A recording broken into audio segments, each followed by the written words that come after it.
All right, folks, let's talk about something that's absolutely critical for every responsible gun owner. Carrying a firearm isn't just about owning a weapon, it's about being ready to defend yourself in those sudden, unexpected moments of danger.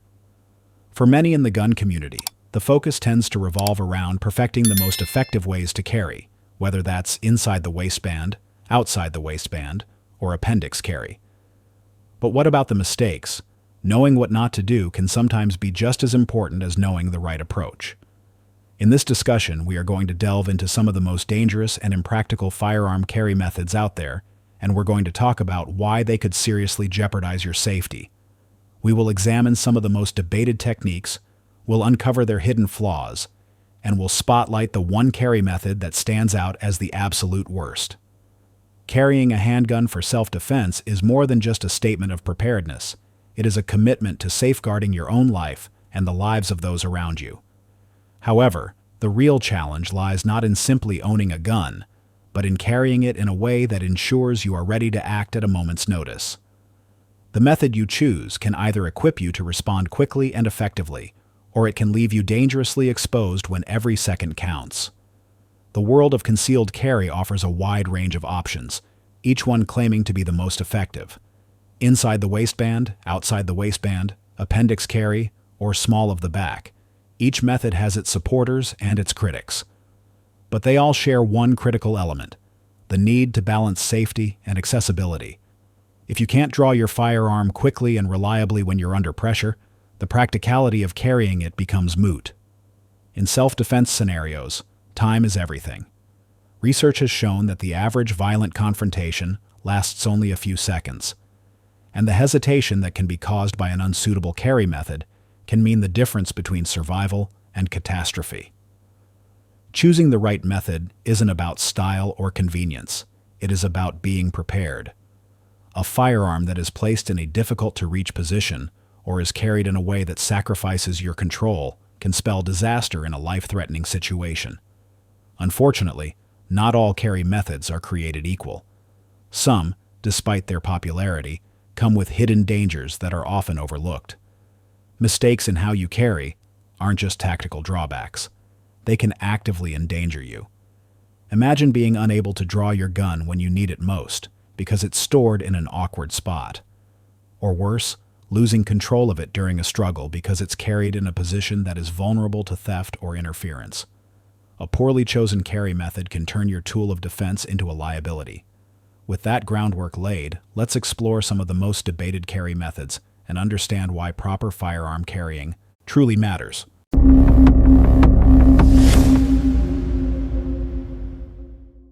Appendix carry. In recent years, appendix carry has surged in popularity, becoming one of the most hotly debated methods among firearm owners. Positioned at the front of the body, just above the waistband, this carry style offers unparalleled accessibility and concealment. Its quick draw speed can be the difference between staying protected and being caught off guard. It's no surprise that appendix carry has gained so many devoted followers. It's practical, it's efficient, and it allows for seamless concealment, even under lightweight clothing. What truly sets appendix carry apart, however, isn't just its convenience. For many, this method provides a level of comfort that more traditional positions, such as carrying on the hip or behind the back, simply fail to offer. By keeping the firearm close to the body's center of gravity, appendix carry minimizes shifting and movement. This reduces the risk of the firearm snagging on clothing or other objects, making it a favorite among tactically minded individuals. It's no wonder why so many professionals and enthusiasts alike continue to praise its merits. However, appendix carry is not without its controversies. What makes it so appealing, its central positioning, also presents its greatest risk. Unlike hip or back carry methods, appendix carry places the firearm in close proximity to some of the most critical areas of the body. A negligent discharge in this position could be catastrophic, with vital organs, major arteries, and even the femoral artery at risk of life-threatening injuries. Striker-fired pistols, such as Glocks and SIG P320s, are particularly risky when they're carried in this position. These firearms, which are known for their simplicity and their lack of external safeties, demand a heightened level of caution. A rushed or careless reholstering process could lead to an unintentional trigger pull with devastating consequences. Despite these risks, appendix carry continues to have a strong following. Those who swear by this method understand that minimizing its dangers requires careful preparation and disciplined habits. Proper training is essential for responsible gun handling, and this is especially true for appendix carry. Practicing a deliberate and cautious reholstering can significantly reduce the likelihood of accidents. Many professionals stress the importance of visually checking the holster as you reholster your firearm, ensuring that no clothing or fingers are obstructing the trigger. The type of firearm you choose also plays a critical role. While striker-fired pistols dominate the appendix carry market, revolvers and double-action pistols are generally safer options for this method. Their longer, heavier trigger pulls reduce the risk of accidental discharges.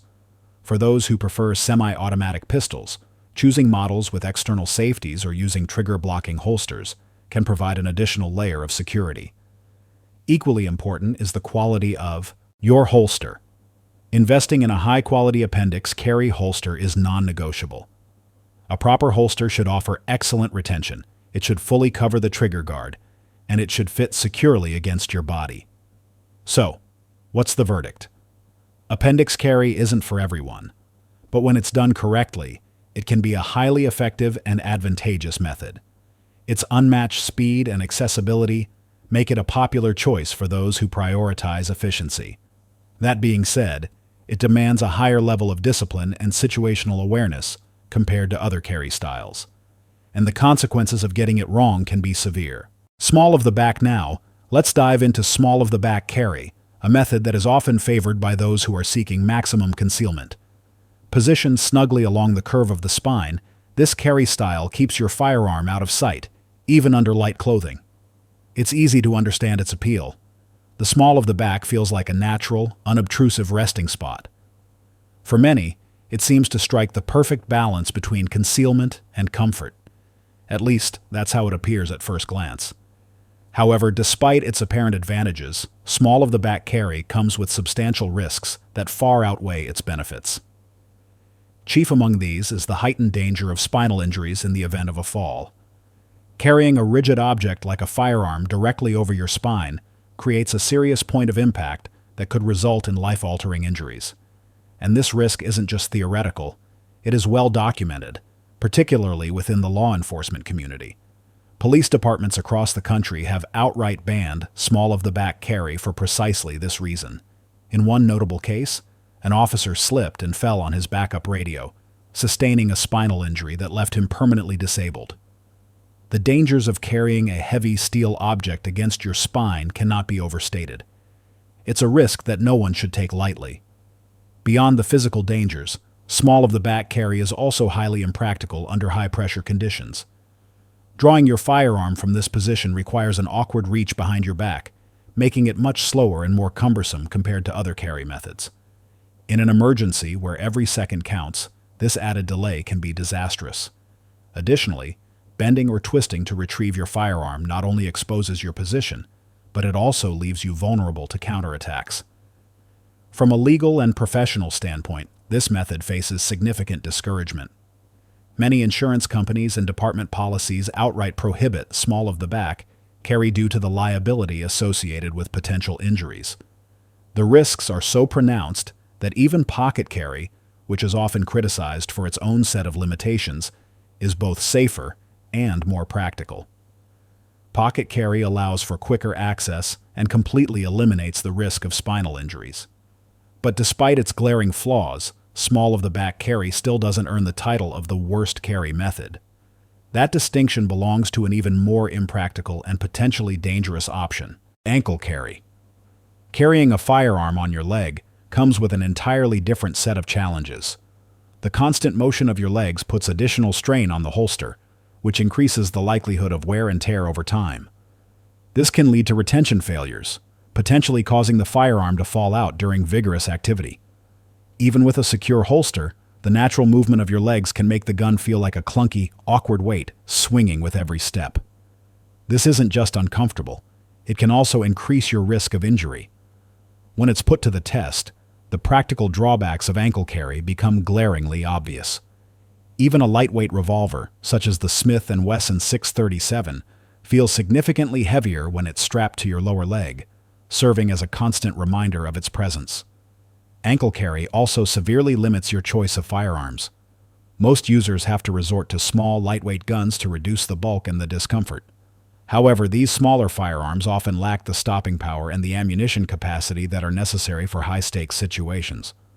While a compact pocket-sized pistol might seem adequate, its performance in life-or-death scenarios often falls short, and opting for a larger, more capable firearm on your ankle doesn't solve the issue either. The added weight makes walking cumbersome and can draw unwanted attention to the very item you are trying to conceal. Regardless of the size of the firearm, ankle carry forces compromises that can leave you ill-prepared when it matters most. Its tactical disadvantages become especially evident in a physical confrontation. If you're tackled or you end up on the ground, an ankle holster places your firearm in one of the most vulnerable positions imaginable. In daily self-defense situations, the impracticality of ankle carry becomes hard to ignore. While it might seem like a convenient option for seated scenarios, such as working at a desk or driving, there are far better alternatives available. Crossbody or car holsters can provide much greater accessibility without the inherent risks of ankle carry. Given the numerous drawbacks and the very limited benefits, it is clear that ankle carry is best avoided. Safer alternatives. So, what are the safer carry methods? There are several safer and more effective ways to carry a firearm that strike the perfect balance between safety, accessibility, and practicality. Unlike the riskier methods, these options provide the reliability you need in critical moments, ensuring that you can respond quickly and effectively when it matters most.